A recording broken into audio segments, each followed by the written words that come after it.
Hello students, welcome to R S chemistry. First of all, ಸ್ವಲ್ಪ ನನಗೆ ನೆಗಡಿ ಕೆಮ್ಮು ಇರೋದ್ರಿಂದ ನನ್ನ ಧ್ವನಿ ಸರಿಯಾಗಿ ಕೇಳಿಸದೇ ಇರ್ಬೋದು. ಅದಕ್ಕೆ ಸಾರಿ ಕೇಳೋದಕ್ಕೆ ಇಷ್ಟಪಡ್ತೀನಿ. ನಾನು ಮೊನ್ನೆ ಇದರ ಬಗ್ಗೆ ಏನೇನೆಲ್ಲ ಹೇಳಬೇಕು ಎಲ್ಲವನ್ನು ಕೂಡ ಹೇಳಿದ್ದೆ. ಅದನ್ನ ಮತ್ತೆ ಡೀಟೇಲ್ ಆಗಿ ಹೇಳೋದಿಲ್ಲ. ಬಟ್ ಇವತ್ತಿನ ಒಂದು ವಿಡಿಯೋವನ್ನ ಮಾಡ್ತಿರುವಂತ ಉದ್ದೇಶ ಏನಂತಂದ್ರೆ, ಆ ಒಂದು ವಿಡಿಯೋ ಮಾಡಿ 2-3 ದಿನ ಆದ್ರೂ ಯಾವುದೇ ಪೇಪರ್ ಅಲ್ಲಿ, ನ್ಯೂಸ್ ಅಲ್ಲಿ ಈ ವಿಷಯದ ಬಗ್ಗೆ ಯಾರೂ ಕೂಡ ಮಾತಾಡಿರ್ಲಿಲ್ಲ. ಬಟ್ ಇವತ್ತು ಖುಷಿಯಾಗಿರೋದು ಏನಂತಂದ್ರೆ, ವಿಜಯವಾಣಿ ನಂಬರ್ 1 ಕನ್ನಡ ದಿನಪತ್ರಿಕೆ ಅಂತ ಏನು ಹೇಳ್ಕೊಳ್ತಾರೆ, ವಿಜಯವಾಣಿ ಪೇಪರಿನಲ್ಲಿ ಈ ವಿಷಯಕ್ಕೆ ಸಂಬಂಧಪಟ್ಟ ಹಾಗೆ ಒಂದು ಆರ್ಟಿಕಲ್ ಇವತ್ತು ಅಟ್ ಲೀಸ್ಟ್ ಬಂದಿದೆ. ಇದೇ ರೀತಿ ನಾನು ರಿಕ್ವೆಸ್ಟ್ ಮಾಡೋದಿಷ್ಟೇ, ಈ ಒಂದು ವಿಷಯ ಸಂಬಂಧಪಟ್ಟ ಅಧಿಕಾರಿಗಳು ಗಮನ ಹರಿಸಬೇಕು ಅಥವಾ ಅವರಿಗೆ ಮುಟ್ಟುವ ತನಕ ಶೇರ್ ಮಾಡಿ. ನಿಮಗೆಲ್ಲ ಗೊತ್ತಿರಲಿ, ನಾನು ಮೊನ್ನೆನೇ ಒಂದು ವಿಡಿಯೋವನ್ನು ಮಾಡಿ ಹೇಳಿದ್ದೆ, ಈ ಅಗ್ರಿಕಲ್ಚರ್ ಪ್ರಾಕ್ಟಿಕಲ್ ಎಕ್ಸಾಮಿನಲ್ಲಿ ಎಲ್ಲರಿಗೂ ಒಂದೇ ಕ್ವಶನ್ ಪೇಪರ್ನ ಕೊಡೋದಕ್ಕೆ ಸಾಧ್ಯ ಆಗೋದಿಲ್ಲ. ಅಂದ್ರೆ ಅದು ಆಯಾ ಪ್ರದೇಶದ ಕೃಷಿ ಚಟುವಟಿಕೆ, ಬೆಳೆಯ ಪದ್ಧತಿ, ಪ್ರಾಣಿಗಳು ಈ ಮುಂತಾದ ಸಂಗತಿಗಳನ್ನ ಗಮನದಲ್ಲಿಟ್ಟುಕೊಂಡು ಪ್ರಶ್ನೆ ಪತ್ರಿಕೆಯನ್ನ ಸಿದ್ಧಪಡಿಸಲಾಗ್ತದೆ. ಆದ್ರೆ GKVK ಯೂನಿವರ್ಸಿಟಿಯಿಂದ ಏನು ಇನ್ಸ್ಟ್ರಕ್ಷನ್ಸ್ಗಳು ಹೋಗಿರ್ಬೇಕು ಅಥವಾ ಹೋಗಿರ್ತದ ಅಂದ್ರೆ, ಎಲ್ಲರೂ ಕೂಡ ಸೇಮ್ ಡಿಫಿಕಲ್ಟಿ ಲೆವೆಲ್ ಇರುವಂತ ಕ್ವಶನ್ ಪೇಪರ್ನ ಪ್ರಿಪೇರ್ ಮಾಡಬೇಕು. ಯಾಕಂದ್ರೆ ಎಲ್ಲಾ ಸೆಂಟರ್ ಅಲ್ಲಿ ಎಕ್ಸಾಮಿನೇಷನ್ ಏನು ಬರೀತಾರೆ, 24,354 ಜನ ಎಕ್ಸಾಮ್ ಬರೆದಿದ್ದಾರೆ. ಆ ಎಲ್ಲ ವಿದ್ಯಾರ್ಥಿಗಳಿಗೂ ಕೂಡ ನ್ಯಾಯವನ್ನ ಒದಗಿಸಿದ ಹಾಗೆ ಆಗ್ಬೇಕು ಅಂತ. ಆದ್ರೆ ಕಾಲೇಜ್ ಆಫ್ ಹಾರ್ಟಿಕಲ್ಚರ್ ಚಿತ್ರದುರ್ಗ ಹಿರಿಯೂರಿನಲ್ಲಿ ಮಾತ್ರ 74 ವಿದ್ಯಾರ್ಥಿಗಳು ಔಟ್ ಆಫ್ ಔಟ್ ತಗೊಳ್ಳೋ ಹಾಗೆ, 190 ವಿದ್ಯಾರ್ಥಿಗಳು 196 ಮಾರ್ಕ್ಸ್ ತೆಗೆದಿರೋ ಹಾಗೆ ಪ್ರಶ್ನೆ ಪತ್ರಿಕೆಯನ್ನ ತೆಗೆದಿದ್ದಾರೆ ಅಂತ ಅಂದ್ರೆ, ಸೊ ಡೆಫಿನೆಟ್ಲಿ ಇದು ಅಕ್ರಮ ಅಂತಾನೆ ಹೇಳೋದಕ್ಕೆ ಇಷ್ಟಪಡ್ತೀನಿ. ಪರೀಕ್ಷೆಯಲ್ಲೂ ಅಕ್ರಮ ಅಂತ ಅಂದ್ಬಿಟ್ರೆ ಅದು ಪೇಪರ್ ಔಟ್ ಆಗಿದೆ, ಏನೋ ನಡೆದಿದೆ ಅಂತ ಅಲ್ಲ. ಪೇಪರ್ ಈಸಿನೇ ಇರಬಹುದು. ಈಸಿ ಇದ್ರೂ ಕೂಡ ಇಷ್ಟೊಂದು ಈಸಿ ಪೇಪರ್ ಒಂದೇ ಸೆಂಟರ್ ಅಲ್ಲಿ ಕೇಳೋ ಹಾಗಿಲ್ಲ. ಇದು ಅನ್ಯಾಯ ಮಾಡಿದ ಹಾಗೇನೆ ಆಗ್ತದೆ. ಆ ಕಾರಣಕ್ಕೆ ಇದನ್ನ ಮರುಪರೀಕ್ಷೆ ಮಾಡ್ತಿರೋ ಅಥವಾ ಏನು ಮಾಡ್ತಿರೋ ನಿಮಗೆ ಬಿಟ್ಟಿದ್ದು. KE ಅವರು ಕೂಡ ಇದರಲ್ಲಿ ಗಮನ ಹರಿಸಬೇಕು. ಈಗ KE ಅವರು GKVK ಯೂನಿವರ್ಸಿಟಿ ಮೇಲೆ ಈ ಒಂದು ವಿಷಯವನ್ನ ಹಾಕಿಬಿಟ್ಟು ಸುಮ್ಮನಾಗ್ಬೋದು. ಆದರೆ ಇದರಲ್ಲಿ KE ಅವ್ರದ್ದು ಕೂಡ ಪಾತ್ರ ಇರಲೇಬೇಕು. ಅಂದ್ರೆ ಪರೀಕ್ಷೆಯಲ್ಲಿ ಏನೋ ನಡೆದಿದೆ ಅದರಲ್ಲಿ ಅಂತ ಹೇಳ್ತಾ ಇಲ್ಲ. ಈಗ KE ಅವರೇ ಅಲ್ವಾ ರಿಸಲ್ಟ್ ಅನ್ನ ಅನೌನ್ಸ್ ಮಾಡಿಬಿಟ್ಟು ಕೌನ್ಸಿಲಿಂಗ್ ಅನ್ನ ಮಾಡುವಂತದ್ದು. ಆ ಕಾರಣಕ್ಕೆ KE ಅವರಿಗೆ ಅಧಿಕಾರ ಇದೆ GKVK ಅವರಿಗೆ ಕೇಳೋದಕ್ಕೆ.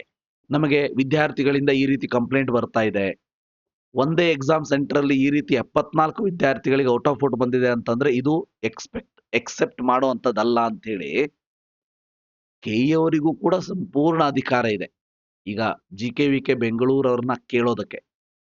ಹಾಗೆ GKVK ಬೆಂಗಳೂರು ಅವರು ಕೂಡ ಸ್ವತಃ ತಾವೇ ಇಂಟ್ರೆಸ್ಟ್ ತಗೊಂಡು ಈ ಒಂದು ರಿಸಲ್ಟ್ ಶೀಟ್ ಅನ್ನ ನೋಡ್ಬಿಟ್ಟು ಒಂದು ಕರೆಕ್ಟ್ ಆದ ಡಿಸಿಷನ್ ಅನ್ನ ವಿದ್ಯಾರ್ಥಿಗಳಿಗೆ, ರೈತರ ಮಕ್ಕಳಿಗೆ ಉಪಯೋಗ ಆಗುವ ಹಾಗೆ ತಗೋಬೇಕು.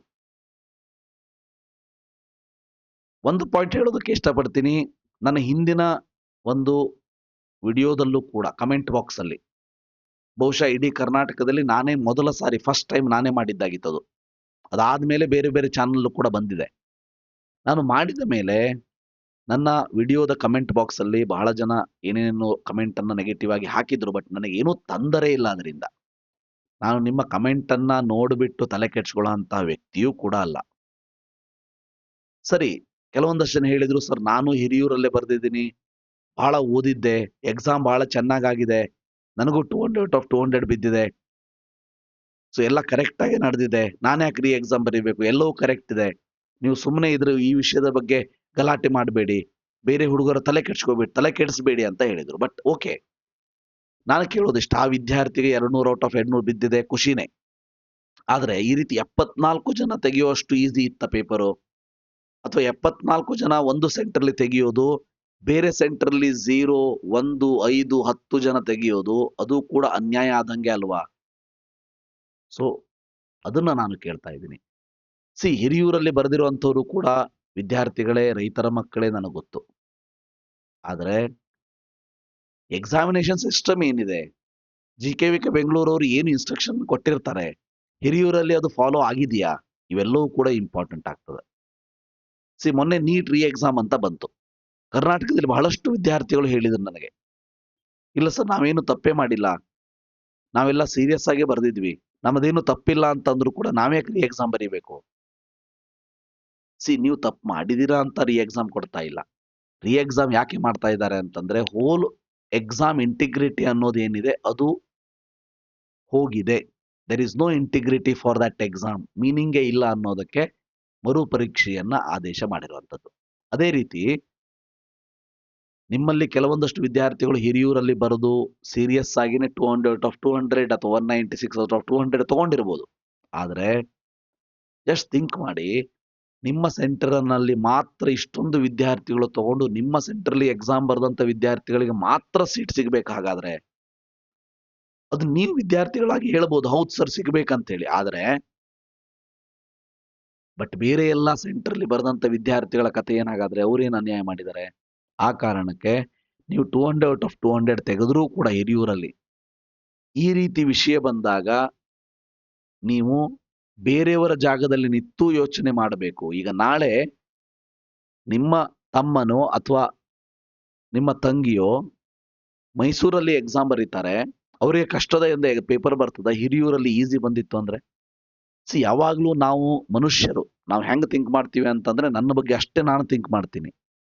ಆದ್ರೆ ನಾವು ಬೇರೆಯವರಿಗೆ ತ್ರಾಸಾದಾಗ ಬೇರೆಯವರ ಬೂಟಲ್ಲಿ ನಮ್ಮ ಕಾಲಿಟ್ಟುಕೊಂಡು ಕೂಡ we have to check, we have to keep our legs in their shoes. ಅವರಿಗೆ ಆ ಶೂ ಕಚ್ತಾ ಇದೆ ಅಂತ ಅಂದ್ರೆ, ಆ ಚಪ್ಪಲು ಕಚ್ತಾ ಇದೆ ಅಂತ ಅಂದ್ರೆ ನೀವು ಹೇಳ್ಬೋದು, ಇಲ್ಲ ಏನು ಸಾಧ್ಯ ಇಲ್ಲ, ಹಾಗೆಲ್ಲ ಆಗೋದಿಲ್ಲ ಅಂತ ಹೇಳಿ. ಅವ್ರ ಚಪ್ಪಲ್ ಹಾಕೊಂಡು ನೀವು ಟ್ರೈ ಮಾಡಿ, ಗೊತ್ತಾಗ್ತದೆ. You have to keep your legs in their shoes also. So ಅದಕ್ಕಾಗಿ ಖುಷಿಯಾಗಿದೆ, ವಿಜಯವಾಣಿ ಪೇಪರ್ಲಿ ಬಂದಿದೆ. ಇದೇ ರೀತಿ ಬೇರೆ ಬೇರೆ ಪೇಪರ್ನಲ್ಲೂ ಬರಲಿ, ಇದು ಏನಾಗಿದೆ ಅನ್ನೋದು ಹೊರಗೆ ಬರಲಿ. ಪೇಪರ್ ಕರೆಕ್ಟ್ ಆಗಿ ಎಲ್ಲವೂ ಕೂಡ ಕರೆಕ್ಟ್ ಆಗಿ ನಡೆದಿದೆ, ಏನು ಅಕ್ರಮವೇ ನಡೆದಿಲ್ಲ ಅಂತಂದ್ರು ಕೂಡ ಪೇಪರ್ ಈಸಿ ಕೊಟ್ಟಿದ್ರೆ, ಈ ರೀತಿ 74 ಔಟ್ ಆಫ್ 74 200 ತೆಗೆಯುವಷ್ಟು ಈಸಿ ಕೊಟ್ಟಿದ್ರೆ ಅದು ಕೂಡ ಅನ್ಯಾಯವೇ.